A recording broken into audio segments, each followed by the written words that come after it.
حضرت عبداللہ ابن سلام رضی اللہ تعالیٰ عنہ فرماتے ہیں کہ میں یہودیوں کا بہت بڑا عالم تھا. ملنگ شلنگ بندے مطمئن کرنے آسان ہوتے ہیں، عالم فاضل پڑھے لکھے بندے کو کسی بندے کا مطمئن کرنا، متاثر کرنا بڑا مشکل ہوتا ہے. آپ فرماتے ہیں میں نبی کریم علیہ السلام کی بارگاہ میں پہلے دن گیا میں بحث کے ارادے سے، مناظرے کے ارادے سے، چونکہ یہودیوں کا عالم تھا. حضور اونٹنی پر تشریف فرما تھے. او یارو، محنت کر کے جو میک اپ کر کے چہرہ بنایا جاتا ہے اس کے اندر حسن تو کئی دفعہ ہوتا ہے پر جاذبیت نہیں ہوتی. لیکن جس بابے نے کبھی میک اپ نہ کیا ہو لیکن وضو ذرا طریقے سے کرے روز، تو رنگ گورا نہ بھی ہو تو لوگ کئی دفعہ یہ نہیں کہتے رنگ گورا ہے، بلکہ لوگ کہتے ہیں چہرہ نورانی ہے. اب میں اس پر میں کچھ کلام کر سکتا ہوں کہ گورے اور نورانی چہرے میں بھی فرق ہوتا ہے. کچھ چہرے گورے ہوتے ہیں پر نورانی نہیں ہوتے، کچھ گورے نہیں ہوتے پر نورانی بڑے ہوتے، یہ الگ عنوان ہے. تو حضرت عبداللہ ابن سلام رضی اللہ تعالیٰ عنہ فرمانے لگے جب میں گیا تو حضور اونٹنی پر تشریف فرما تھے. کہتے ہیں سادہ وضو، اور میں دیکھ رہا تھا کہ داڑھی مبارک میں کنگھی بھی نہیں ہوئی تھی. سرکار نے سر پہ سادہ سا امامہ باندھا تھا. حضور اونٹنی پر بیٹھے تھے اور جس اونٹنی پر تشریف فرما تھے اس پہ کجاوا بھی کوئی نہیں تھا. لیکن کہتے دو جملے حضور کی زبان سے نکلے، دو جملے، اور میں ان جملوں کا قیدی ہو گیا. میرے محبوب نے فرمایا جو چاہتا ہے کہ اس کی عمر بھی زیادہ ہو، رزق میں بھی برکت ہو. آپ بھی چاہتے ہیں نا عمر بھی زیادہ ہو، رزق میں بھی برکت ہو، تو حضور فرمانے لگے اس کے لیے کرنے کا کام یہ ہے کہ اگر وہ چاہتا ہے عمر زیادہ ہو، رزق میں برکت ہو، تو اپنے رشتہ داروں کے ساتھ اچھا سلوک کرے. یہ حدیث اگرچہ اپنے انہی الفاظ کے ساتھ مشکات میں موجود ہے، لیکن وہاں حضرت عبداللہ ابن سلام رضی اللہ تعالیٰ عنہ کہتے ہیں کہ وہ کیا مٹھاس تھی لفظوں میں، جملے تھوڑے تھے، بات میں گہرائی بہت زیادہ تھی. میں آیا تھا بحث کرنے پر میں آگے بڑھا، حضور کا دست مبارک تھاما اور میں نے عرض کی یا رسول اللہ مجھے کلمہ پڑھا دے، میں مسلمان ہونا چاہتا ہوں. ہمارے ہاں لوگ سمجھتے ہیں کہ بہت زیادہ فلسفہ بیان کرنے والا شاید کوئی بڑا پڑھا لکھا بندہ ہوتا ہے. یہ جی نفسیات کا بڑا ماہر ہے جی، اس نے کئی ماسٹر کیے ہوئے ہیں، ایم فل کی ہے، پی ایچ ڈی کی. او خدا کے بندے، نفسیات کا ماہر وہ ہوتا ہے جو سامنے والے کی عقل کے مطابق بات کرنا جانتا ہے. اور اگر تم کہے جی میری بات ہی بڑی مشکل ہے میں کس کو سمجھاؤں، تو آپ یہ پڑھے لکھے نہیں ہیں، آپ ابھی سمجھدار نہیں ہوئے. کلم الناس علی قدر عقولہم. اگر آپ پڑھے لکھے ہوتے تو لوگ آپ کی بات سمجھتے. میرے رسول کریم نے کبھی کوئی مشکل بات نہیں کی، کبھی کوئی فلسفہ نہیں بیان کیا، بلکہ تیری نگاہ ناز سے دونوں ہی مراد پا گئے. عقل غیاب جستجو، عشق حضور و اس طرح. اقبال کہتے ہیں اگر بڑا عقل مند آدمی ہوتا تھا تو حضور کی بات اس کے دل کو بھی اچھی لگتی تھی، اور اگر کوئی عشق و مستی والا آتا تھا نا کہ میں نے مست ہو کے آنا ہے تو وہ بھی میرے نبی کی باتوں سے مست ہو جایا کرتا تھا. دونوں تیری نگاہ ناز سے دونوں مراد پا. تو حضور کو بات کرنے کا سلیقہ بھی بڑا شاندار آتا تھا. حضرت عائشہ صدیقہ رضی اللہ تعالیٰ عنہ فرماتی ہیں کہ نبی کریم صلی اللہ علیہ وسلم جب بات کرتے تھے تو اتنی دھیمی کرتے تھے، اتنی دھیرے میں کرتے تھے. میں تو چھوٹا آدمی ہوں، کسی بڑے بندے کو نصیحت بھی نہیں کر سکتا، ورنہ میں علماء سے تو نہیں لیکن جو طالب علم ہیں جن کا خیال ہے کہ شاید اور میرے پاس کچھ سیکھنے آئے ہوئے ہیں مدرسے کے، تو میں ان سے کہتا ہوں کہ وہ کیا خطابت ہوئی جس میں سامنے والے کو سمجھ ہی نہیں آئی آپ نے کیا کہا ہے. آپ اتنے جوش میں چلے گئے، کہتا جی وہ میرا عشق بڑا جوان تھا. تو میں نے کہا آپ کا عشق زیادہ جوان تھا، پھر رسول پاک کی سنت سے ہی آگے نکل گیا ہے. اب ٹھہر ٹھہر کے بات کریں. آپ کی بات اگر سامنے والے کی سمجھ میں نہ آئی تو اس کا معنی کیا ہوا. اسی طرح سے ہماری نعت خوانی کا ماحول ہوتا ہے، 6 بندے نعت پڑھ رہے ہوتے ہیں، ایک اسپیکر ادھر ہوتا ہے ایک ادھر ہوتا ہے، کوئی سمجھ نہیں آتی ہے کیا کہہ رہے ہیں. اور پھر اس کے ساتھ ساتھ وہ یہ بھی مطالبہ کر رہے ہوتے ہیں کہ ہاتھ بھی کھڑے کرو جنو جنو عشق کے. میں کہ انج نہیں کہی تھا، ویسے تو کہہ چلو پڑھ لیں، ورنہ اگر آپ ایسے ہی استاد بائی پاس والے بیچارے کو تو ہارٹ اٹیک ہو جائے گا ہاتھ کھڑا کرے گا، تو ہے تو وہ بھی عاشق رسول ہی نا. لیکن یہ قسمیں نہ ڈالیں، یہ کوئی طریقہ ہی نہیں ہے، نہ کہیں دین اس کی اجازت دیتا ہے. ہم نے تو یہ سنا ہے کہ صحابہ کہتے ہیں جب اللہ کے حبیب گفتگو کرتے تھے تو ہم یوں بیٹھتے تھے کہ ہمارے سروں پہ پرندے بیٹھے ہو، تو حرکت بھی نہیں کرتے تھے. تو بہرحال جو بات عرض کرنی ہے اس پر غور کریں. جناب عائشہ صدیقہ کہتی ہیں ٹھہر ٹھہر کے بات کرتے آہستہ، اور یہ لفظ آپ کو یاد رکھنا ہے. سیدہ عائشہ صدیقہ کہتی ہیں جب حضور گفتگو کرتے تھے نا تو اگر ہم نبی پاک کے الفاظ کو گننا چاہتے تھے تو گن بھی سکتے تھے، گننا چاہتے تو گن بھی. ایک تو آپ کی جو سادگی ہوگی وہ اصل ہوگی، ملمہ سازی سے نکلیں. پہلے ہماری شادیوں پہ دلہا اور دلہن جاتے تھے بیوٹی پارلر، اب سارا خاندان جاتا ہے. اس میں حسن نہیں ہوتا، اس میں بے وقت ہو جاتا ہے آدمی. آپ کو جو رب کریم نے بنایا ہے اس سے زیادہ شاندار آپ کو کوئی بنا سکتا ہے؟ الذی خلقک فسواک فعدلک فی ای صورت ما شاء رکبک، اللہ فرماتے ہیں جو میں نے تیرا چہرہ بنایا ہے نا، یہ میری چاہت ہے، میں نے جیسا چاہا ہے تجھے بنایا ہے، تو مجھے تجھے وہ چہرہ پسند کیوں نہیں جو میرے رب نے بنایا ہے؟ یہ چاہت ہے۔ الذی خلقک کا، جس نے تمہیں پیدا کیا، فسواک فعدلک، پھر ہموار کیا، پھر برابر کیا، اور فی ای صورت ما شاء رکبک، پھر جس صورت میں اس نے چاہا تجھے ترکیب کیا۔ تو پہلی بات، اور دوسری بات، گفتگو کریں تو ذرا تھوڑا سا نا موقع دیں کسی اور۔ کچھ لوگ ایسے ہوتے ہیں جن کے پاس آپ بیٹھیں تو بس وہی بولیں گے، آپ نہیں بول سکتے، اب وہی بات کریں، گفتگو کریں، معنی خیز کریں، اتنی باتیں نہ کریں کہ پھر آپ رہ جائیں، کم بات کریں، اور جتنی کریں وہ وزنی کریں، تاکہ آپ کی بات کا ایک خاص حجم ہو، ایک وقار ہو۔ اللہ کے محبوب بات کرتے تو اس بات کے اندر وزن ہوتا، وقار ہوتا۔ ہمارے صاحب رحمۃ اللہ علیہ ہمیں اکثر حکم دیتے تھے تقریر تھوڑی کرنا، نعت کے 2-3 شعر پڑھنا، تو میں نے ایک دن عرض کی حضور کیوں؟ فرمانے لگے اللہ رسول کی بات کو بے وقت نہ کر دینا کہ لوگ سننا نہ چاہیں اور تم جبرن سناؤ۔ فرمایا رنگ اس طرح کا ہونا چاہیے کہ لوگوں میں دلچسپی ابھی ہو اور بات ختم ہو جائے، اس کو بے وقت کر دینا ہے کہ زبردستی آپ۔ تو اچھی گفتگو کریں، معنی خیز سنیں۔ ایک حدیث پاک حضرت ابو بردہ رضی اللہ تعالیٰ ایک صحابی ہیں، البدایہ والنہایہ میں روایت آپ کو ملے گی۔ وہ کہتا ہے میرا اپنی بیوی سے اختلاف ہو گیا۔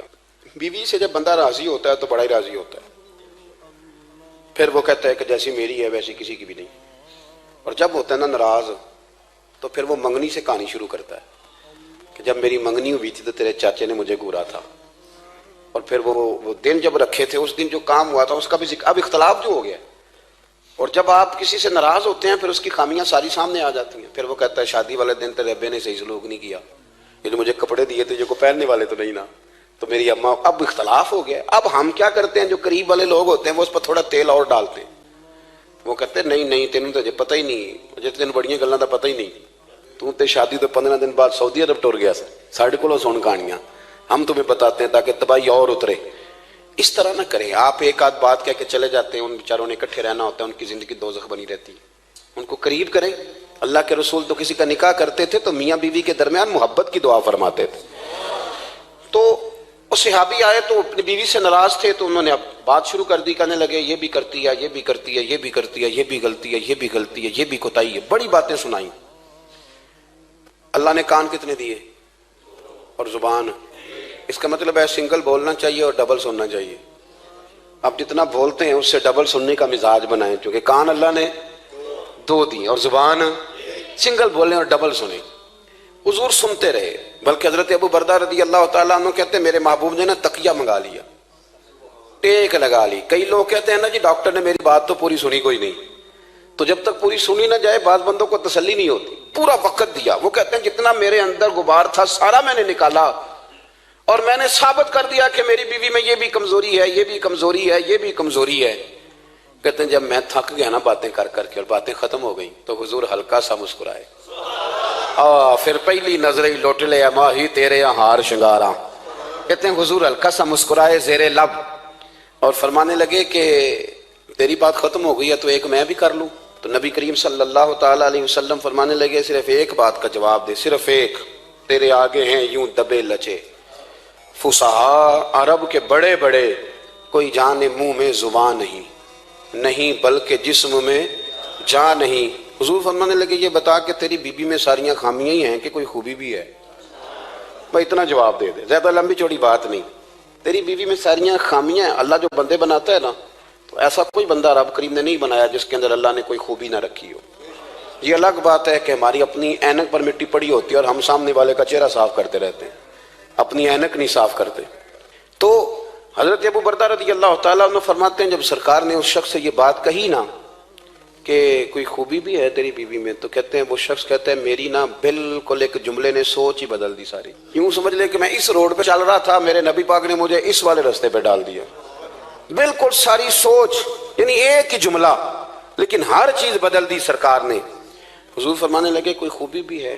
کہتے میں تھوڑی دیر چپ رہا، عرض کی یا رسول اللہ صلی اللہ علیہ وسلم آپ حکم کریں۔ تو حضور فرمانے لگے اپنی بیوی سے کبھی بغض نہ رکھو، اگر تمہیں اس کی خامیاں نظر آئیں تو اس بات پر توجہ کرو جو اس کے اندر خوبی ہو۔ کہتے ہیں میں نے اٹھ کے عرض کی یا رسول اللہ میری بیوی پردے کی بڑی پابند ہے، میری خوابگاہ میں کوئی دوسرا شخص کبھی پیر بھی نہیں رکھ سکتا، تو فرمایا جا پھر گھر جا کے بس آج جو سب سے اعلیٰ خوبی تھی وہ تو اللہ نے تیری بیوی کو عطا کی ہوئی ہے، گھر بسا۔ تو ایک تو سرکار کی ظاہری جو اللہ نے آپ کو حسن و جمال دیا تھا وہ بے مثل تھا، گفتگو کا جو ڈھاب اور سلیقہ دیا تھا وہ بے مثل اور بے مثال تھا، اور پھر جو حضور کی ادائیں تھی نا، کانا خلقہ القرآن، حضرت عائشہ صدیقہ کہتی ہیں میرے محبوب کے اخلاق دیکھنے ہو تو قرآن پڑھو۔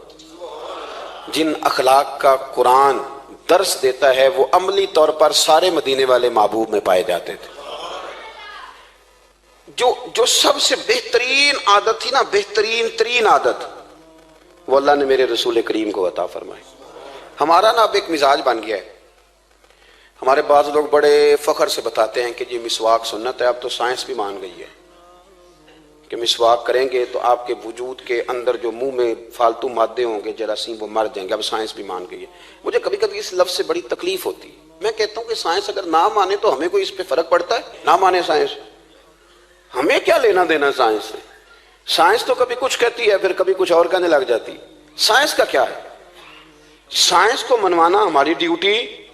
اس طرح کا دین نہ بناؤ کہ معاذ اللہ دین کو سائنس کا غلام کر دو۔ سائنس کل بھی رسول اللہ کی غلام تھی، آج بھی میرے نبی پاک کی غلام ہے۔ تو حضور کی جتنی ادائیں ہیں، جتنی، ایک کدو شریف ہے، حضور نے کدو استعمال فرمایا ہے۔ آپ چلے جائیں کسی بھی جگہ پہ، جس بندے کو بہت زیادہ بلڈ پریشر کا مسئلہ ہونا تو آپ اس کو ڈاکٹر کہتے ہیں کہ کدو ملے تو اس کو استعمال کراؤ۔ تیزابیت حد درجے اختیار کر جائے اور اندر کا نظام سارا درم برم ہو جائے تو اس کو کدو استعمال کراؤ، اور آپ اس کی خاصیت دیکھ لیں۔ تمام سبزیوں میں سے تحقیق بھی سب سے زیادہ اسی پہ ہوتی ہے۔ میرے رسول پاک کا ایک طریقہ مبارک ہے، اور صحابہ کے اگرچہ سید الطعام گوشت ہے، کانوں کا سردار اسے کہا گیا، لیکن حضرت انس بن مالک رضی اللہ تعالیٰ عنہ فرماتے ہیں کہ درزی نے نبی پاک کی دعوت پکائی تھی، وہ درزی تھا، کپڑے سیتا تھا۔ آپ فرماتے ہیں کہ میں حضور کے ساتھ اس درزی کے گھر گیا تو گوشت اور کدو پکا ہوا تھا۔ فرماتے ہیں اگرچہ سردار گوشت ہی ہے پر نبی کریم نے نا گوشت کے ٹکڑے ہٹا کے نا تو اندر سے کدو نکال کے کھایا۔ حضرت انس بن مالک کہتے ہیں مجھے کدو پسند نہیں تھا، میں نے کبھی نہیں کھایا تھا، گھر میں ہوتا تو میں جھگڑا کرتا، پر آج حضور کی رغبت دیکھی نا تو کل نہیں پسند تھا پر ابھی مجھے کدو بڑا پسند ہو گیا، مجھے کدو شریف سے پیار ہو گیا۔ جو اعلیٰ ترین چیزیں تھیں وہ نبی پاک نے استعمال فرمائی، اعلیٰ ترین۔ زیتون کی افادیت کبھی کم ہوئی ہے 1400 سالوں میں؟ کبھی کسی نے کہا ہو کہ زیتون استعمال نہ کرو؟ کبھی اس کی افادیت میں، یہ امامہ میرے نبی پاک کی سنت ہے، سارے پڑھیے صلی اللہ، حضور کی سنت ہے نا یہ۔ کبھی کوئی بندہ ایسا آپ کو ملا ہو کہ اس نے امامہ باندھا ہو تو کسی نے کہا ہو رہن دے یار تینوں سونا نہیں لگتا؟ بندے سارے سونے سے نہیں نہ ہوندے، میری بات کی سمجھ آ رہی ہے؟ لیکن امامہ کبھی کوئی آپ کو ملے گا ہی نہیں کہ اس بندے کے مزاج کے ساتھ یہ فٹ، یا اس کے چہرے کے ساتھ یہ فٹ۔ اینک آپ لے لیں بازار سے، چھوٹی بھی ملتی ہے بڑی بھی ملتی ہے، کچھ لوگوں کے چہرے پہ کچھ چیزیں نہیں سیٹ ہوتی، فٹ نہیں ہوتی، لیکن یہ سرکار کی چونکہ سنت ہے، اور اس کا اعزاز یہ ہے کہ نبی پاک نے فرمایا جمعے والے دن امامہ باندھ کے آیا کرو، جمعے والے دن امامہ باندھ کے آیا کرو۔ جو لوگ جمعے والے دن امامہ باندھ کے آتے ہیں اللہ کے فرشتے ان پر درود بھیجتے ہیں۔ لیکن امامہ شریف ہونا چاہیے، اپنی مرضی کا رومال نہ باندھ لیں، کم از کم 3.5 گز ہو، اور ٹوپی کے اوپر باندھا گیا ہو۔ اپنی مرضی کا طریقہ نہیں اختیار کریں، وہ جو شریعت نے حدود بیان کی ہیں اس کے مطابق چلیں۔ میری بات کی سمجھ آ رہی ہے؟ تو جو بات میں نے چھیڑی ہے وہ یہ ہے کہ اللہ کے محبوب رب کریم کی دلیل ہے۔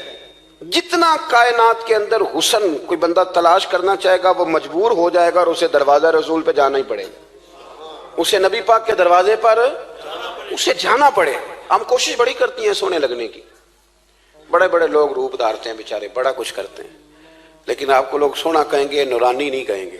مجھے بڑی کر لیں، داڑھی روز بنائیں بے شک، لیکن فطرت داڑھی ہے، حسن ناراض ہو گیا۔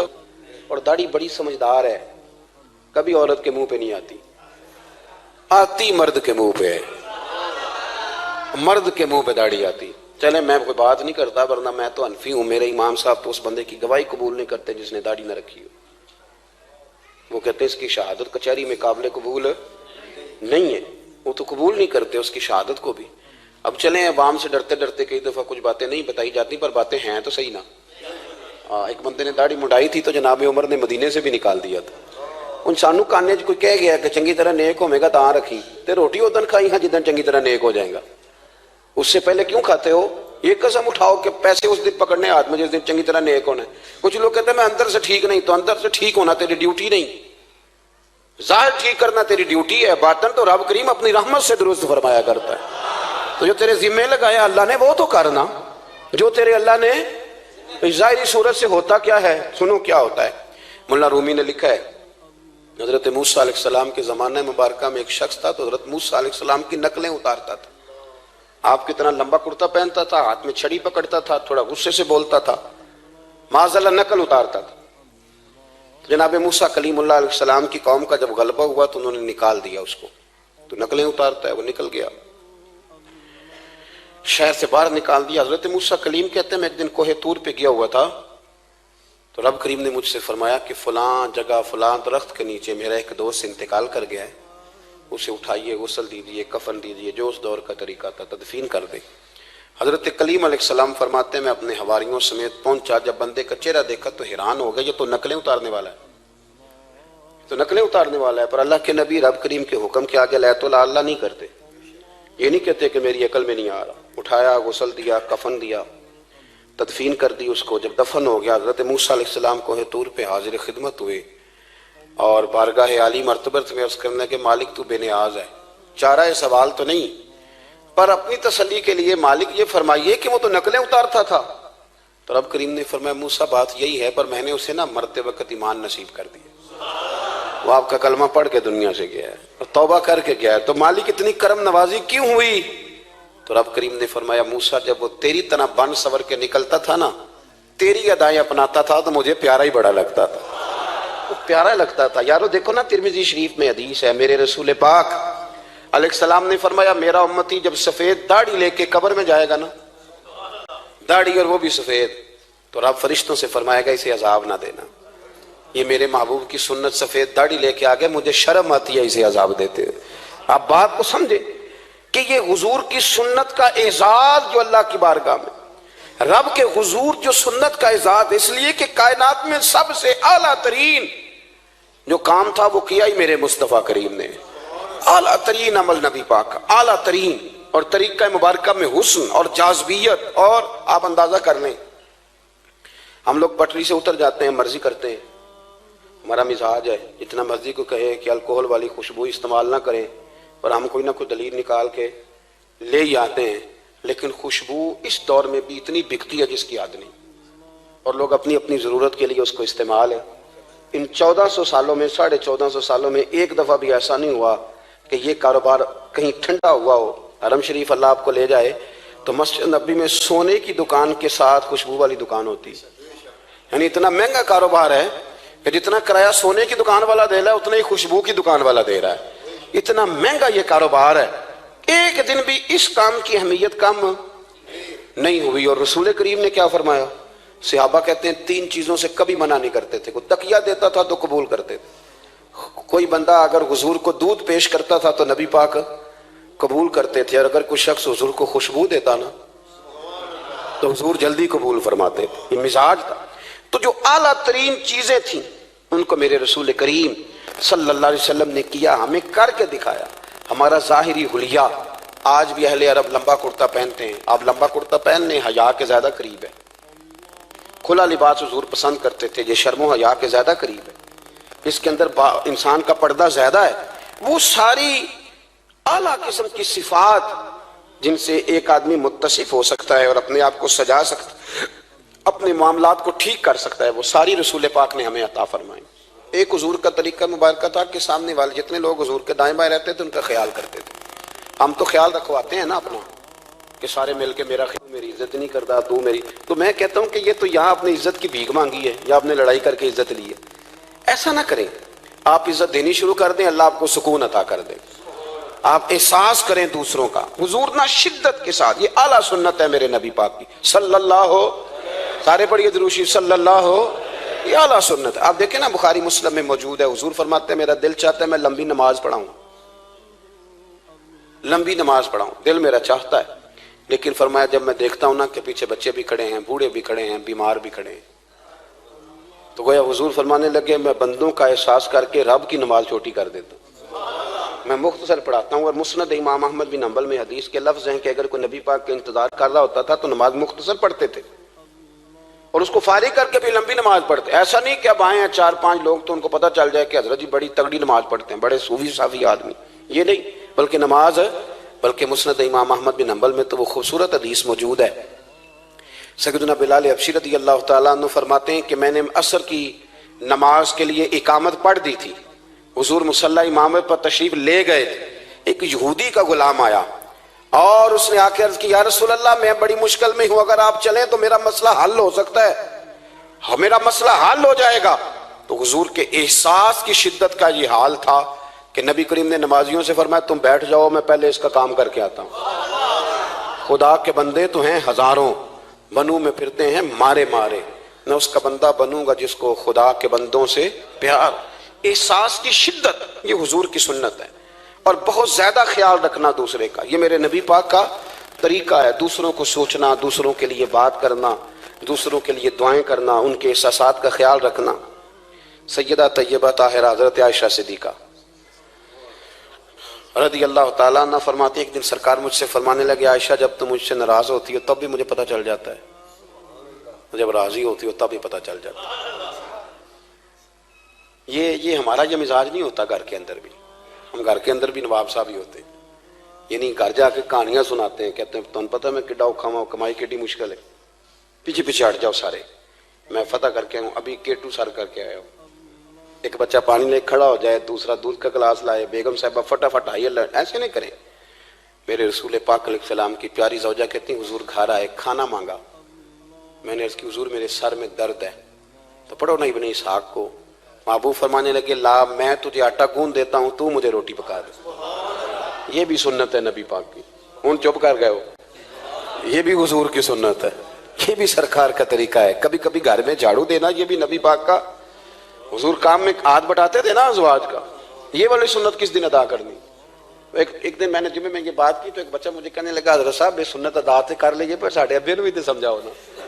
ہنسنا نہیں جی مسجد میں اونچا. کہنے لگے وہ بیگم صاحبہ ایک دن بیمار تھیں اور سخت بیمار تھی، تو میں نے چائے کا کپ بنا دیا، علامہ بیچاری مجھے روز بنا کے دیتی ہے، تو میں نے بنا دیا تو ابا جی کہنے پتر رائے دیا آتا نہ خراب کر لیں. تو اب آپ تو سنت کچھ اور بیان کر رہے ہیں. میں کہ تسی شروع کرو نا تاکہ تواڈے بچے تو نہ یہ سوال کرن یہ راج تسی کر رہے ہو. تو اس میں بھی کوئی حکمت ہوگی. بزرگ اگر کوئی بات کرتے ہیں تو وہ بھی کوئی اتنی بری نہیں ہوتی، اس کے اندر بھی کوئی نہ کوئی حکمت ہوتی ہے. لیکن اپنے گھروں کے ماحول میں خوبصورتی لائیں. یہ سٹیٹس نہیں اہل اسلام کا. بات سمیٹنے کی طرف آ رہا ہوں. حضرت عائشہ صدیقہ رضی اللہ تعالیٰ عنہ فرماتی ہیں حضور فرمانے لگے کہ جب تم راضی ہوتی ہو تب بھی مجھے پتہ چل جاتا ہے اور جب ناراض ہوتی ہو تب بھی. تو میں نے کہا یا رسول اللہ صلی اللہ علیہ وسلم وہ کس طرح؟ آنکھیں میں نے کھول لی. حضور کس طرح؟ تو دیکھو نبی پاک سامنے والے کے جملوں کا بھی احساس کرتے، خیال کرتے کہ سامنے والا کہاں سے بات کر رہا ہے. اللہ کے محبوب فرمانے لگے تمہیں اگر کبھی قسم کھانی ہو نا، تمہارا مزاج ہے قسم کھانی پڑے اور تم مجھ سے ناراض ہو تو پھر تم کہتی ہو مجھے ابراہیم کے رب کی قسم، اور جب تم راضی ہو اور قسم کھانی پڑے تو کہتی ہو مجھے محمد مصطفیٰ کے رب کی قسم. تو جناب عائشہ کہتی ہیں میں زبان سے ہنس رہی تھی اور آنکھیں میری آنسو برسا رہی. میں نے کہا محبوبہ اتنا خیال کرتے، یہاں تک آپ کو احساس، یہاں تک پتہ ہوتا ہے، یہاں تک. میرے رسول کریم علیہ السلام لوگوں کا احساس کرتے، خیال کرتے، شوق پیدا کرتے، وارفتگی ہوتی. کئی دفعہ حضور فرض نماز پڑھ کے گھر چلے جاتے، تھوڑی دیر کے بعد آتے مسجد میں نماز پڑھ لیتے. کئی دفعہ قاضی اعجاز مالکی رحمۃ اللہ علیہ اس کو لکھنے کے بعد اس کی شرح میں فرماتے ہیں اصل بات یہ تھی کہ حضور جب تک مسجد میں رہتے تھے صحابہ ادباً بیٹھے رہتے تھے. تو حضور فرماتے ہیں میں جاؤں گا نہیں تو یہ بھی نہیں جائیں گے. تو سرکار گھر تشریف لے جاتے تاکہ لوگ اپنے اپنے کام میں لگ جائیں اور پھر حضور واپس آ جاتے. ایک تو اپنی ظاہری وضاحت میں سادگی لائیں. ہماری بہت ساری مشکلات کی اصل وجہ یہ ہے کہ تکلف بڑا بڑھ گیا، بڑا تکلف بڑھ گیا. ہم کوشش کرتے ہیں دوسروں کے برابر جانے کی. ہمیں کیا ضرورت پڑی ہے دنیا سے مقابلہ کرنے کی؟ ہم نے تو اللہ رسول کی رضا کے اندر رہنا ہے. اور دنیا میں سب سے بہترین شخص وہ ہے جس کے پاس مال تو ہے پر لالچ کوئی نہیں. اپنے آپ کو پیچھے لائیں. دوسری بات یہ کہ اپنی گفتگو بڑی صاف ستھری کریں، سادی کریں، اس کے اندر کوئی تکلف نہ برپا کریں، بات سامنے والے کی عقل کے مطابق کریں. اور تیسری بات یہ کہ اپنی عادات میں، اٹھنے بیٹھنے میں، چلنے پھرنے میں اپنا تھوڑا سا خیال کریں. اور ایک بات اور آپ کو عرض کروں، یہ آپ کو زیادہ دیر محنت نہیں کرنی پڑے گی. اگر تھوڑا سا وقت آئے اپنے آپ کو دے دینا. اقبال کہتے ہیں